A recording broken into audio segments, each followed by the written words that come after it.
मिलाकर जेल से बाहर रह सकता है। जैसा हमने पहले भी आपको बताया कि साल 2022 में भी राम रहीम 91 दिनों तक जेल से बाहर था, लेकिन सवाल यह है कि क्या एक आम कैदी को भी इस तरह ट्रीट किया जाता है जो ट्रीटमेंट बाबा राम रहीम को दिया जा रहा है? कोई भी हालात ऐसे इंडिकेट नहीं करते, ना उनको कोई बीमारी है, ना उनके परिवार में कोई ऐसी स्थिति पैदा हुई है, ना वो आर्थिक रूप से इतने कमजोर हैं कि जेल में बैठे अपनी चीज़ों को अंजाम नहीं दे सकते।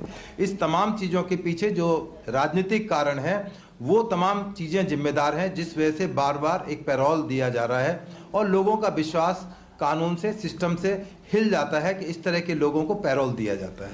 आपको याद होगा आशाराम और बाबा रामपाल, वो भी जेल के अंदर हैं परंतु बार बार पैरोल पर नहीं आ रहे हैं। तो ये जो बार बार राम रहीम को सो कॉल्ड इसलिए बोलता हूं कि ये राम है ना रहीम है, परंतु जिस तरह से इनको पैरोल बार बार दिया जा रहा है तो ये कहीं ना कहीं एक बहुत बड़ा प्रश्नवाचक चिन्ह है।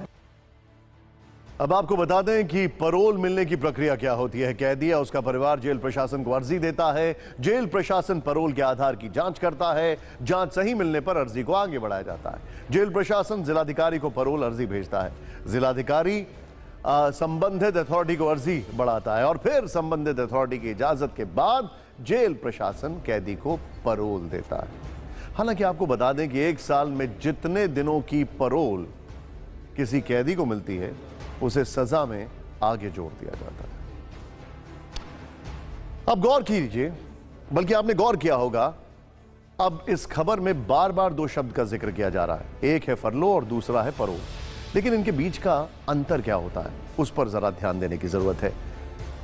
फरलो सिर्फ और सिर्फ सजा याफ्ता कैदी को ही मिलती है, जबकि पैरोल की अगर बात की जाए सजा याफ्ता कैदी के साथ साथ विचाराधीन कैदी को भी दी जा सकती है।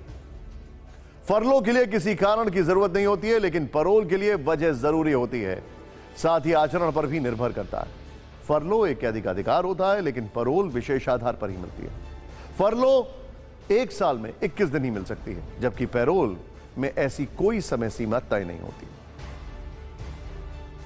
देखिए, पैरोल और फरलो दो कानून में प्रोविजन रखे गए हैं। यदि जो कन्विक्टेड हैं, अपराधी हैं, उनको खुद की बीमारी है या उनके परिवार में शादी है, कोई असामयिक मृत्यु हो जाती है या कोई ऐसी अर्जेंसी है कि उनका खुद का वहां जाना जरूरी है, तो उस हालात को पैदा करने के लिए पैरोल और फरलो का प्रोविजन कानून में रखा गया था और ये ब्रिटिश टाइम का कानून था।